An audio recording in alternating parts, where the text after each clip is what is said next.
Okay, so again, this is review for the TSI. Hi, Cameron. That was Ethan. He wants to say hi to whoever's watching.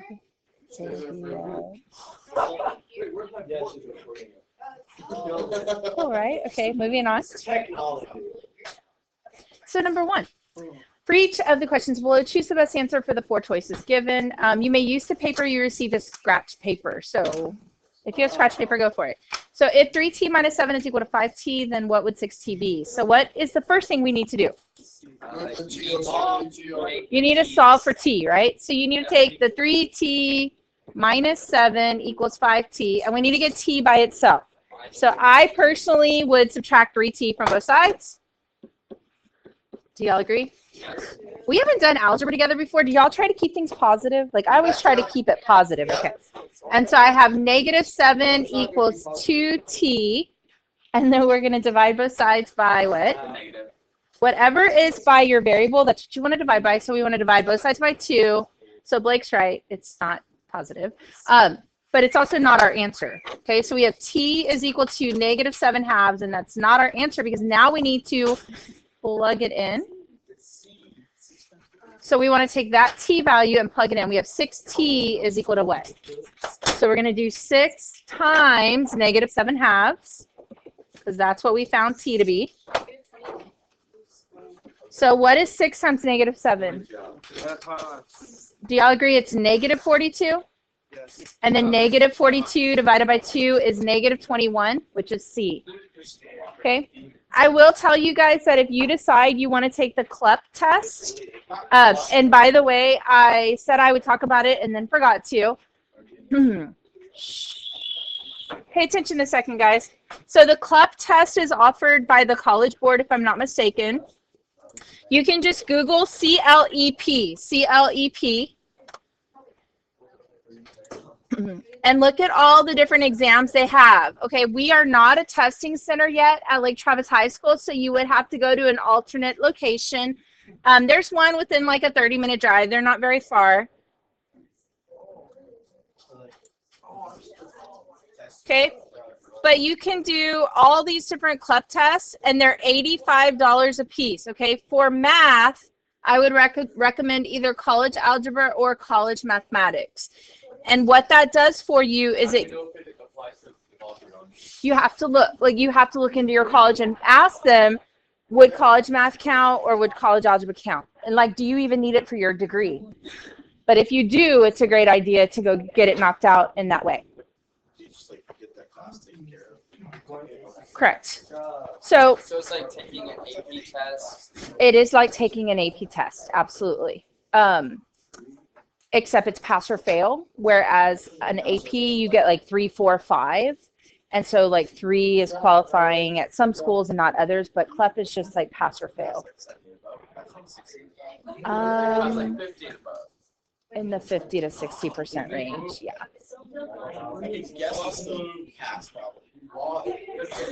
Can we move on, folks? It's in the 50s or 60s. I don't remember the number. We can find out. Moving on. Are we on to number 2? The variables x and y are directly proportional, and y is equal to 2 and x when x is equal to 3. What is the value of y when x equals 9? Do you remember directly proportional? What that means?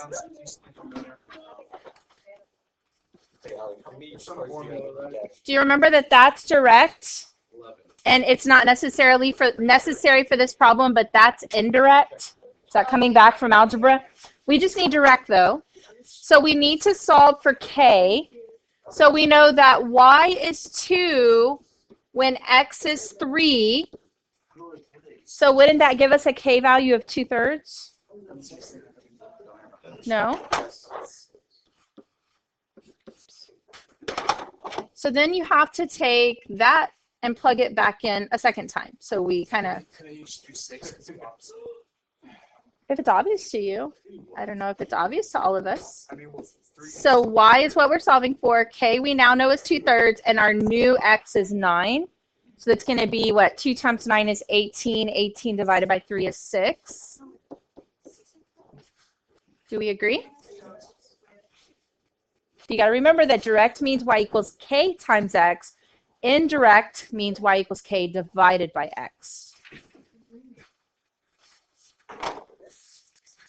Okay, number 3.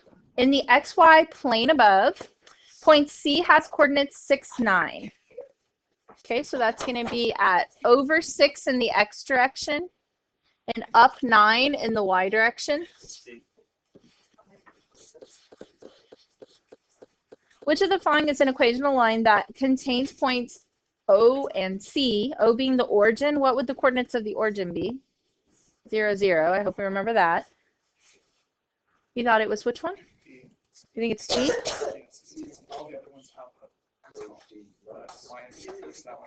So A and B both have like a, he's saying they all have a y-intercept. Well, C and D have y-intercepts also. It's just that it's plus 0.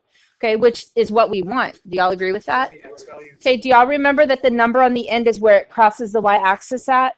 So it's obviously not crossing at -3 and it's not crossing at +3, so that's eliminating A and B. So we have to figure out, is our slope 2/3 or is our slope 3/2? Since x is lower, it has to raise to become the y. So it's just going to I'm going here. It's y2 minus y1 over x2 minus x1. It's always your vertical distance over your horizontal distance. So our vertical distance to get from 0 to 9, and then our horizontal distance is to get from 6 to 0. I said it backwards, but 0 to 6. And then 9, 6, bless you. If you divide both of those by 3, don't you simplify to 3/2? So then that makes it D. Oh my god.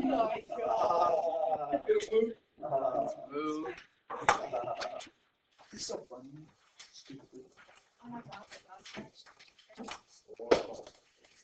There are 3x minus 2 trees planted in each row of a rectangular parcel of land. If there are a total of 24x minus 16 trees planted in the parcel, then how many rows of trees are there in the parcel? I'm a picture person. Y'all probably don't know that about me because we've only done stats together, but I like a picture so I can see things. So it's a rectangle. I am one of those. The total area is 24x minus 16. Only one side is given to us to be 3x minus 2. We need to find what the missing side is. Isn't that essentially what they're asking us to do? Okay. So basically, couldn't you look at each of your answer choices and see which one times 3x minus 2 would give you 24x minus 16?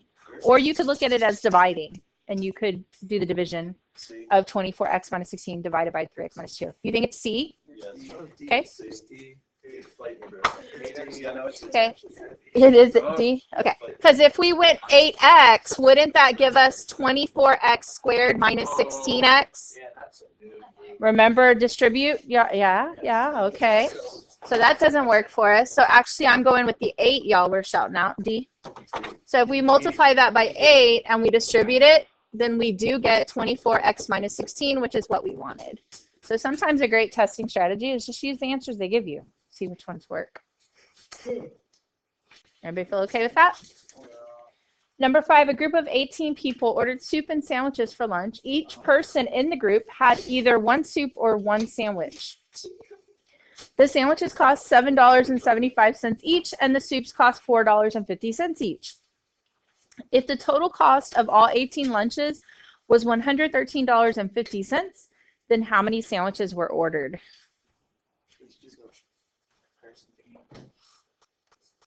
What would y'all really do on a question like this? 113.5 equals 4.5x plus 7.75y, and then you do the n is equal to 18. What would you really do on a question like this? You would try each answer choice. Wouldn't you? That's what I do. Like, I'll show you the algebraic way of solving it because I like that stuff. But come on, if you don't know how to set it up, then couldn't you just say if 7 people buy a sandwich, then 11 people are going to buy a soup and figure out, does that work out correctly? If 8 people buy a sandwich, then aren't 10 people going to buy soup? Am I making sense? 9 and 9 or 10 and 8. And so then you grab your calculator. Mine's not wanting to open. There it goes. And you just check to see which one works to satisfy the numbers that they give us. Doesn't that sound a lot easier? Okay, so 7 represents sandwich, and the sandwich costs $7.75. So I'm going to do 7 times $7.75 plus The soup costs $4.50, so we would have 11 people buying the soup. And that does not come out to $113.50, so I know it's not A. Okay, I can go second enter. Do y'all like this trick? And change it to 8 and 10 instead. Are we short? No, still short. Still good. Yeah, so it'd be Okay, and so that comes out to $107. see, there's. Okay. I'm guessing it's one of my phones.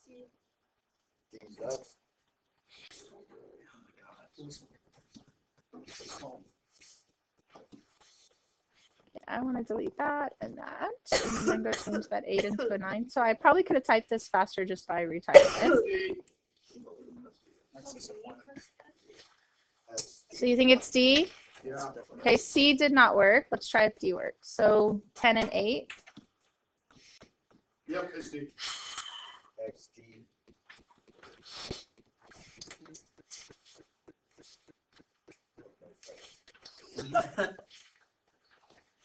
Okay, so D comes out to the total we were looking for, 113.5. So before we did our test strategy, I heard some algebra explanation going on. So we would do 775 times, I'm going to call it X for sandwich, and then I'll call it Y for soup. Is that okay? So plus 450Y needs to equal the total of $113.50. What other equation could I set up? Because I have two variables, so don't I have to have two equations? Yes. 18 is equal to X. 18 is equal to X plus Y. Can I go ahead and do X plus Y equals 18? Kind of the same thing, right? Bless you. How would you solve that? Bless you. You create towards Y is equal to that. So is he solving by substitution? Is that what I'm hearing? Also, you just plug it into the calculator and see what it costs. Okay. How would you plug that in the calculator? You switch over towards Y is equal to 18 minus X. And then all that out on that. Okay. Here's the problem though with doing it on the graphing calculator is that if you decide you want to sit for the CLEP test, they actually don't let you use the graphing calculator. Okay. If you plug it back into 7, then it's 450 times X minus 18. Okay. So what I think I'm here, are you solving the second equation for X or Y? Okay. So if we did Y equals, can I do 18 minus X or negative X plus 18? Either way is fine. Okay. So then we're going to plug that back in right here. Okay. So I'm going to do it up here since I don't have any room. So I'm going to do 7.75X plus 450 times negative X plus 18 equals 113.50. Okay, and then we're going to distribute this. So I have 775X plus, not plus, sorry, minus.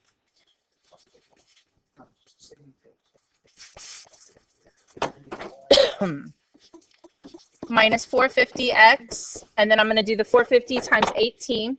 Okay, so what I was saying about the calculator, guys, so if you decide to take the CLEP test, you are allowed to use a calculator on the computer screen that they give you. It's a TI-30XS, and I actually have a class set of those. So in the future, we'll get them out and kind of learn what's on them because it has tables of values and things where you can put equations in, but it can't graph. And that's the calculator they're going to give you on the computer screen. So we'll practice those with those calculators in the future. In case any of you decide you want to take the CLEP test, you'll be ready to use that calculator. But anyway, I'm going to do 450 times 18 because I'm trying to distribute to that, which gives me 81.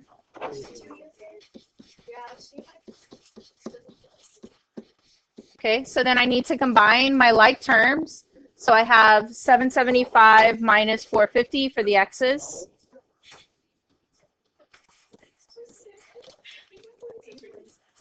And so I have 325x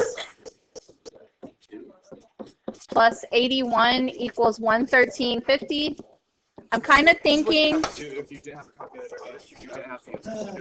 if it was open-ended, you would have to do this. What I was about to say is I'm kind of thinking that it was faster just to try each answer choice, right?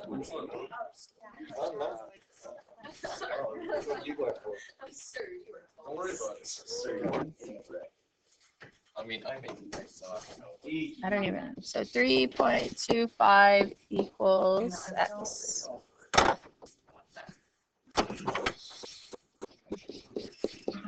Equals the 32.5. And you divide by 3.25. Well, you aren't ready. So x equals 10. Well, I already won, so. No. On to number 6. Which of the following equations has both 1 and -3 as solutions? Let's see what y'all remember from Algebra 2. YA. So you multiply it out, and add them together is equal to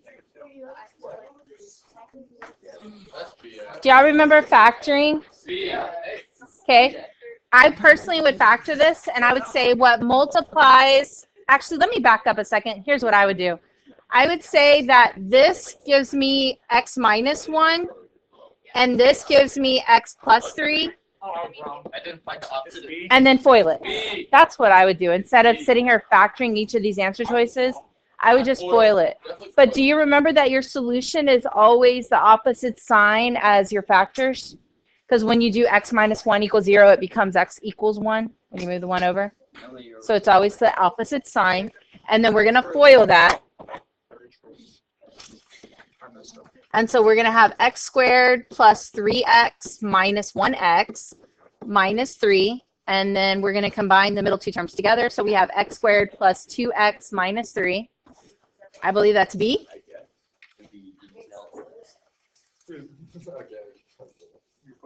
How did you know to make the experiment the rule for it? See x minus 1 is x plus 3. How did you know the minus? Always lucky. It's just another way, like it could be minus minus or What plus. the woo? What the woo? So when you have your solutions and you're doing, like, I'm going to think backwards a second. So like, I'm just going to look at this really quick. If I was looking at this and ignore the 2 and had it set equal to 0, this would have a solution of -3 and this would have a solution of 4. Like, it's always the opposite sign because you have to move the number away from the variable. So I was doing this backwards basically. So it's always opposite sign, whether it's from factor to solution or solution to factor. It's just always the opposite sign. Alrighty. Okay, in the xy plane, what is the y-intercept of the graph of the equation? Y equals 2 times x plus 3 times x minus 4. Factor it out. FOIL it. Simply. Okay. So we need to multiply it all out, and whatever constant we have on the end, isn't that where it's going to cross the y-axis at? So the number on the end that doesn't have an x on it. Well, let's practice our foiling.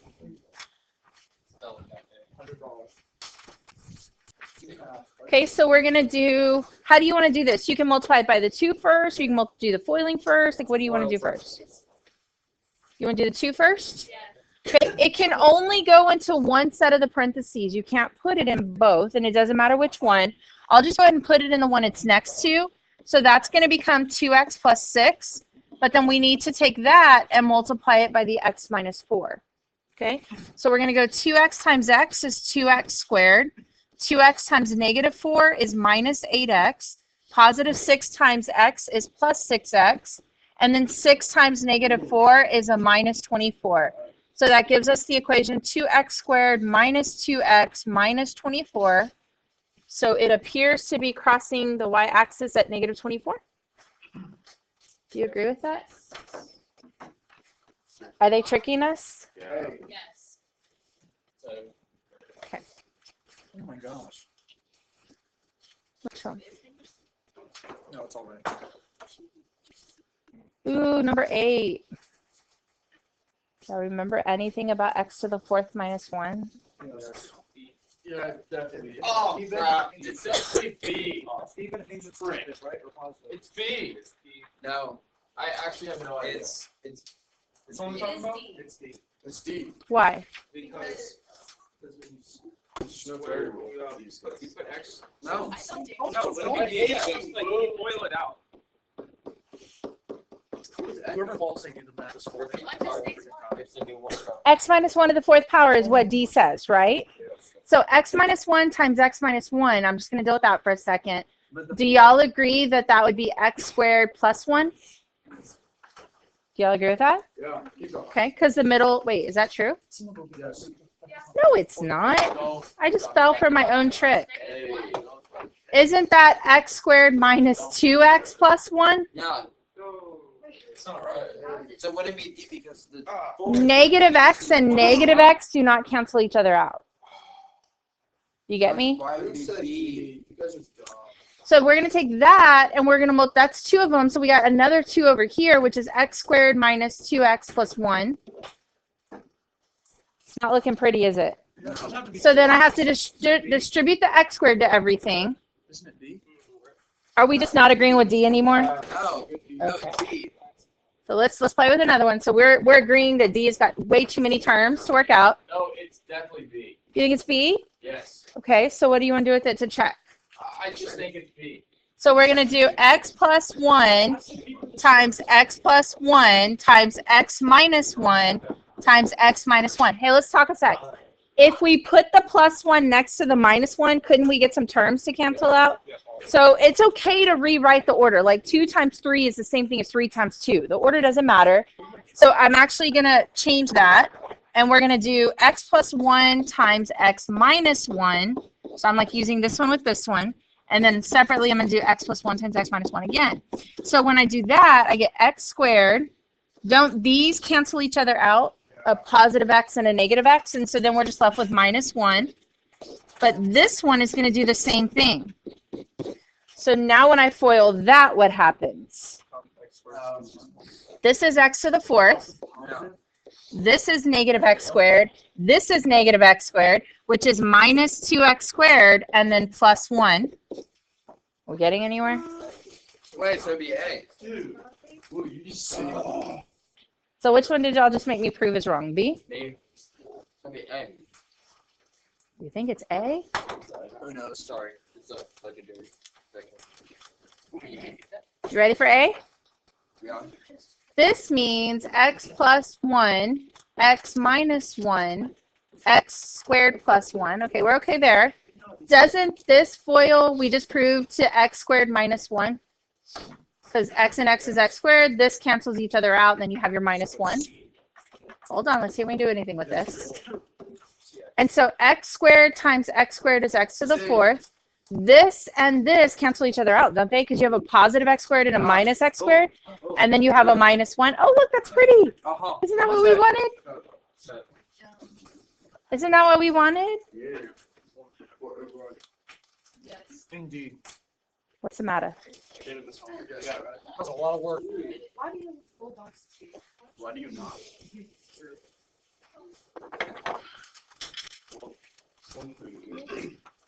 Oh my lord.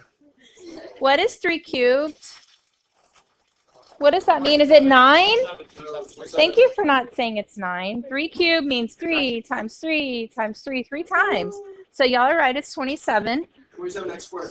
Why 27x squared? Because the cube goes in the front of the square. Isn't it D?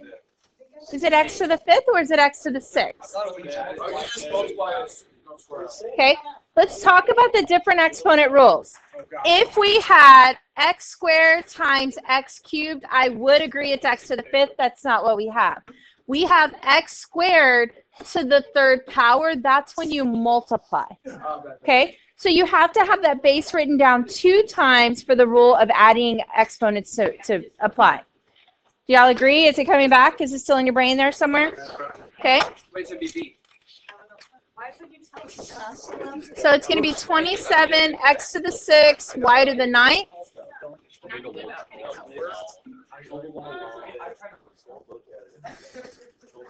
Wait. 3 to the 3rd power. Everything in the parentheses needs to be raised to the 3rd power. B. Next one's B. Okay, well, how do I solve it? You got to square root the, you have to square the 4, which will make it 16, so you can get rid of the Why are you squaring the 4? To get rid of the square root. Good. So what we're doing is we're squaring both sides. Okay, so I have 5 minus x equals 16. Subtracting 5 from both sides. So negative x equals positive 11. Divide both sides by negative 1. So x equals negative 11. Answer is B. If you're not good at the algebra, what's a good test strategy here? Plug each of those numbers in for x. It's something you could almost just do in your head. If I did 5 minus negative 21, wouldn't that be 26? And the square root of 26 is not 4. Do we all agree? It'd be like some decimal. And then 5 minus negative 11 would be 16, and square root of 16 is 4. So boom, got it. So you can just try each answer choice. If you thought it was 11, 5 minus 11 would be negative 6, and then obviously that doesn't work because y'all remember i's. Square root of negative 6 would be I times the square root of 6. No? Yes? It's in your brain, guys. We just got to find it. You did learn this stuff. I know, it hurts. Where you don't know how we feel about 11, so what are we going to do with it? I'm going to rewrite it as x minus 1 over x equals 20 over 1. Does that give you any hint of what I'm going to do with it? Cross multiply, right? Can't you cross multiply? Okay, so I have x minus 1 times 1 is just going to be x minus 1. X times 20 is 20x. Does that make you feel a little bit better about it? Yes. Subtract x from both sides. So negative 1 equals just 19x. Divide both sides by 19. So x is negative 1/19, which is C.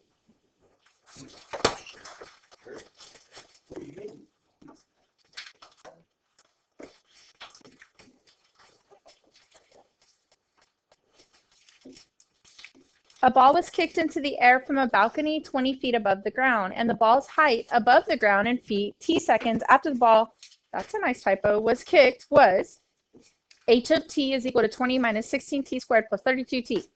What was the maximum height in feet of the ball above the ground after it was kicked? Some physics type stuff. Is it? Yeah, we did. Do the maximum on the calculator.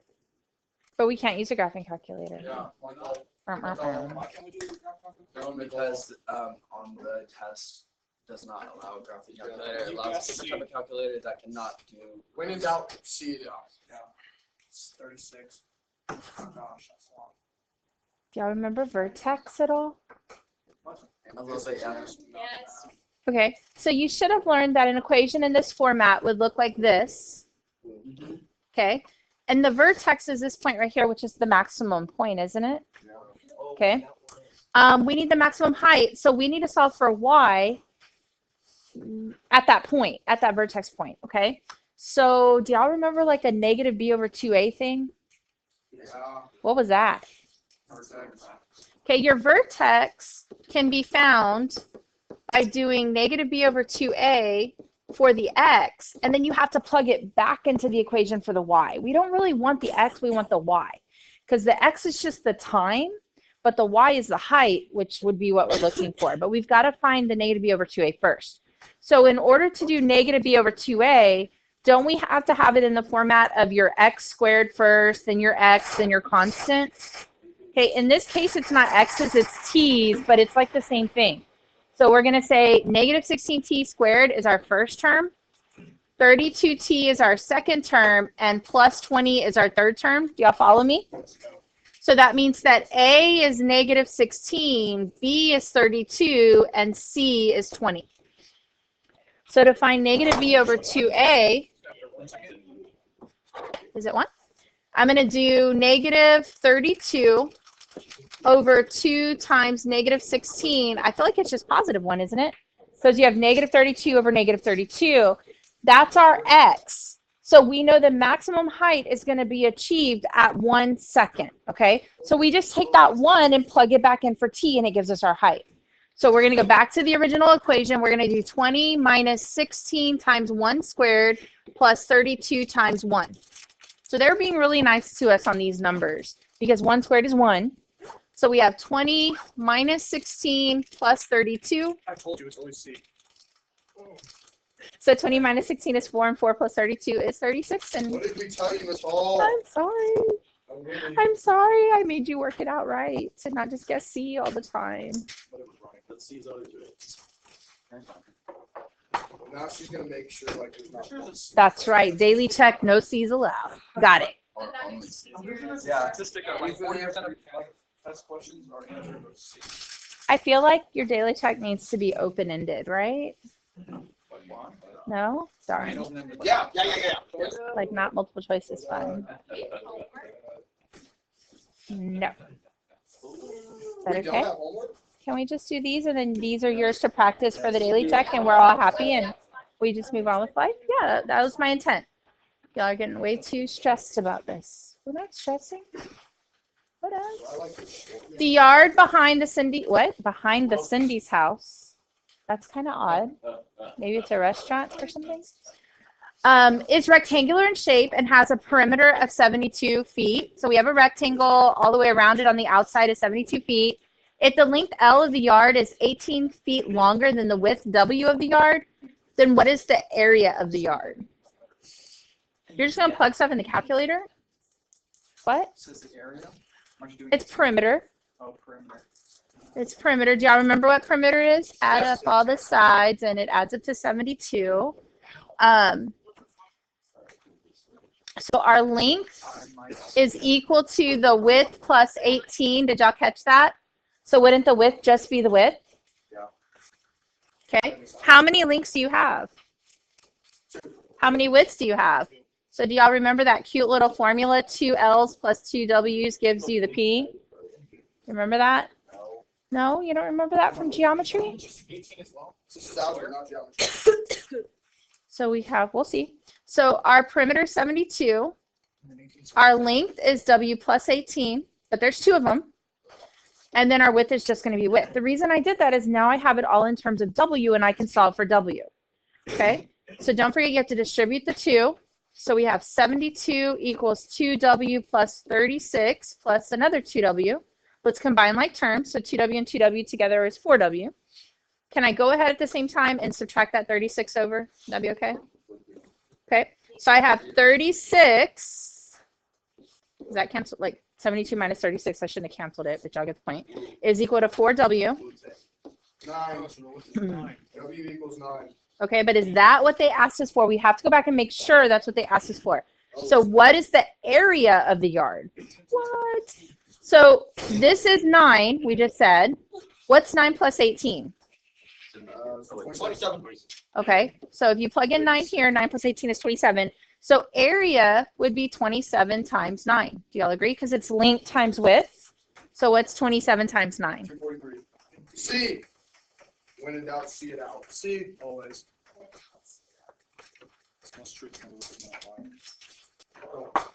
So that was a pretty complicated problem. Oh yeah. We had to do several steps. We have 2 more. Don't be done. It's so people. Freezing. Feels good here. Yeah, I'm getting it. Burritos. The table above shows the high temperature last Thursday for 5 cities, A through E.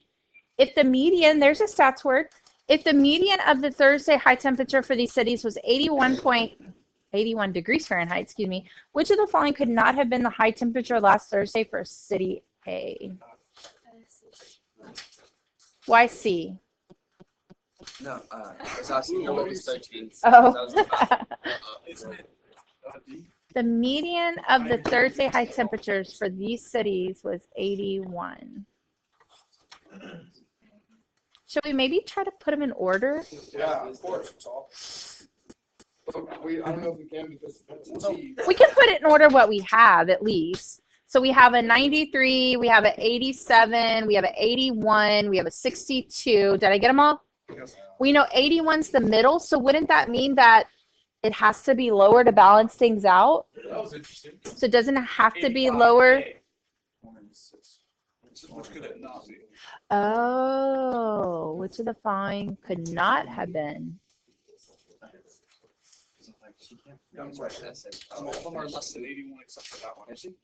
Oh, I was not seeing it. Okay. Because you could fit the 75 in right there and be okay, right? You could fit the 65 in right there and be okay. You could fit the 55 in right there and be okay. But the one that won't work is 85 because that goes here. So then you would only have 1 above the median and 3 above it. 1 below the median and 3 above it, and that wouldn't work. Are y'all visualizing it, seeing it?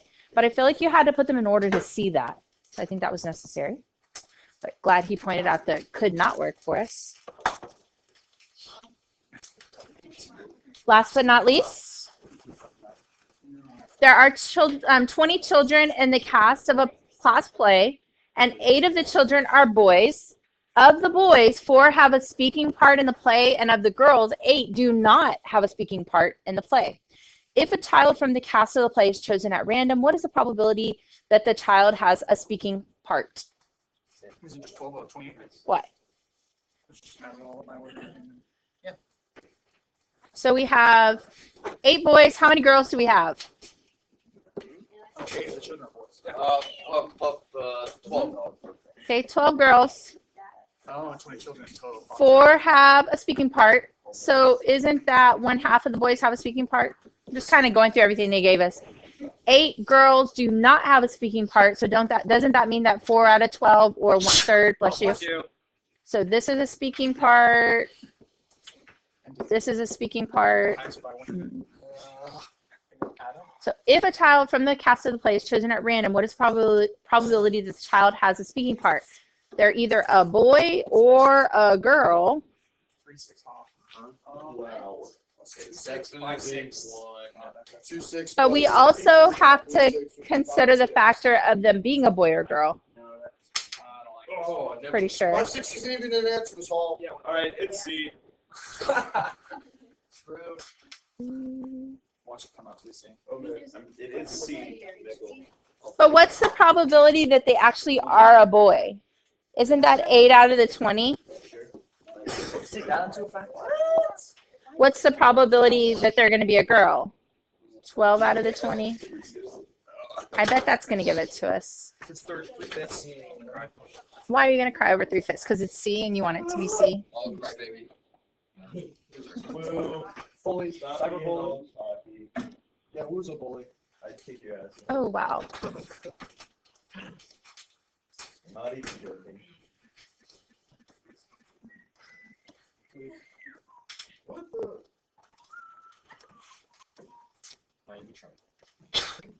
I'm for sure giving y'all this one on the daily check next time.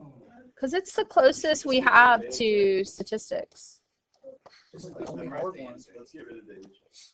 I think we'll do double the daily checks. Let's see. Great idea. Double the damage checks every 4 classes now.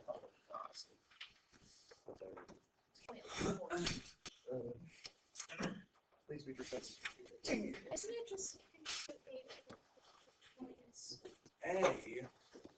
You have an easier way, Win? That's this class. Give me a headache. yeah, isn't it 8/20 and you simplify? Like Okay. just done that?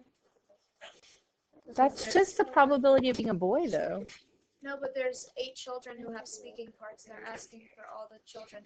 Like, what's the probability of the child having speaking parts? There's 8 children, boys or girls, who have speaking parts over 20. Simplified as 2 bits. Wait till, oh, it's back. Yes, you may. You're okay. Yeah. This is the statistics teacher in me, though, making it fun. Revotes.